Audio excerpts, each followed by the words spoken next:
Bonjour, bienvenue dans votre émission pédagogique La Bourse pas à pas. Alors aujourd'hui, nous allons clôturer la thématique comment sélectionner ses actions pour investir à bon escient avec un dernier chapitre qui sera consacré aux valeurs cycliques et aux valeurs défensives avec une question, quelles sont les différences, les atouts et les inconvénients de chaque type de valeur. On dit d'une action qu'elle est cyclique lorsque son activité est très corrélée à la conjoncture et au cycle économique. Une valeur cyclique profitera rapidement et fortement d'une conjoncture économique porteuse, mais elle subira plus violemment une baisse de la croissance. Son cours de bourse va être très dépendant de la conjoncture et donc très corrélé à l'indice boursier qui regroupe les plus importantes valeurs de la zone concernée.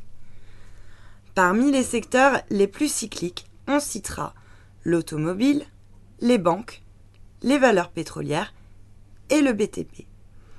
A l'inverse, une valeur défensive est une action qui est peu sensible aux effets de variation de la conjoncture économique. L'activité de la société sera en fait peu impactée par une amélioration ou une dégradation de la conjoncture. Son cours de bourse va être relativement décorrélé de l'indice de la zone concernée.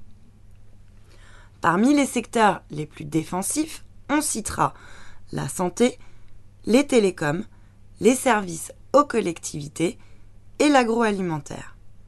Les valeurs défensives sont souvent des valeurs d'une maturité avancée qui dégagent un résultat récurrent et n'ont plus beaucoup de potentiel de croissance. Elles investissent donc peu et vont plutôt verser des dividendes. Ce sont donc souvent des valeurs de rendement.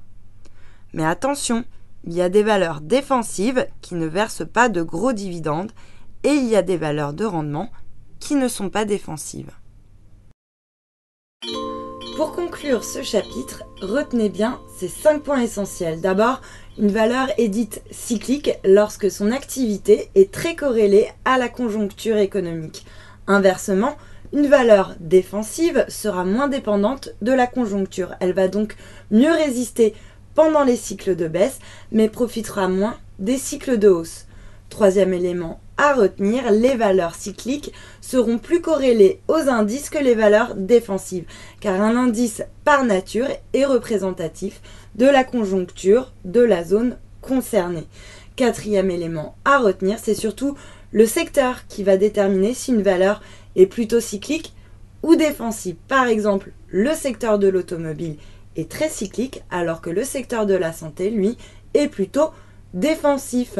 Enfin, pour terminer, les valeurs défensives sont des valeurs de rendement, c'est-à-dire qu'en général, elles versent de beaux dividendes.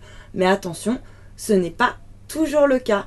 Voilà, vous êtes désormais incollable pour faire la différence entre valeurs cycliques et valeurs défensives. À très bientôt sur Mon Financier.